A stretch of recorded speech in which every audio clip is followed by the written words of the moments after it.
Alors, on va essayer de revoir un peu ce petit back-end qui propose de faire pas mal de choses. Et on va essayer de fermer le plus de dossiers possible pour que ce soit à peu près lisible. Hop. Donc on est à la racine de notre app. Et comme on peut le voir, effectivement c'est une application express. Donc on utilise Express, ce qui fait que notre application est une application express. Conséquence, on va pouvoir gérer le routing et les requêtes et réponses HTTP de façon plus simple. Donc ça, c'est déjà bien. Comme vous pouvez le voir, j'ai effectivement un fichier dont je récupère un objet que j'appelle ici vidéo route, qui est un routeur avec express router. Donc ici se trouvent mes middleware, que vous pouvez le voir. Donc là, vous envoyez deux à la racine de mon application. App use cores, donc j'ai besoin des cores pour gérer le cross-site. Cross-site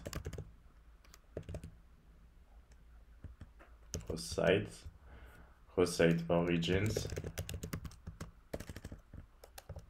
Donc j'aurais pu effectivement mettre une information. Donc vous regardez effectivement comment c'est écrit.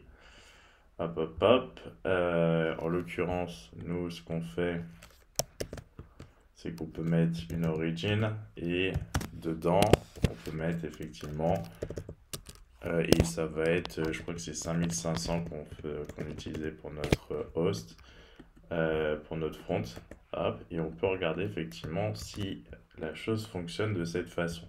Donc vous pouvez rajouter autant d'URL que vous le souhaitez effectivement pour finalement qu'elle sache, que le front sache qu'il peut effectivement requêter ce back. Donc AppUse, là en l'occurrence c'est mon middleware lié effectivement à ce routeur. Donc finalement c'est un middleware ici qui gère avec des préfixes, en tout cas les routes qui gèrent ce middleware, puisque ça représente plutôt le middleware qui gère certaines routes. Et les routes seront préfixées par /API/vidéo en l'occurrence. Seront préfixés par ça tout simplement. Et j'écoute un port comme ça, donc j'aurais pu absolument écrire la chose de cette façon pour utiliser effectivement, et c'est pas get, c'est set, pour utiliser effectivement les variables d'environnement, puisque j'en ai pas utilisé, j'en ai même pas, mais je vais en ajouter dans, je sais même pas le dossier pour vous dire, .env, et je vais rajouter direct un port et je vais faire tourner mon application sur le port 3000. Et si le port 3000 ne fonctionne pas, alors là effectivement ce sera 3300 par exemple. Donc voilà, et là ça reconnaît mon information. Alors ça reconnaît mon information mais j'ai pas mis d'otenv, donc const require const d'otenv est égal à require d'otenv, et là on rend ça possible que le .env fasse basculer notre .env, en tout cas les variables d'environnement du .env, dans le process env.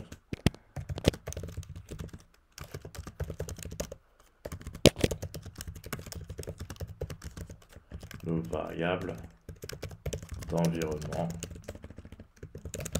du point env. Donc on va s'arrêter à là pour cette première vidéo.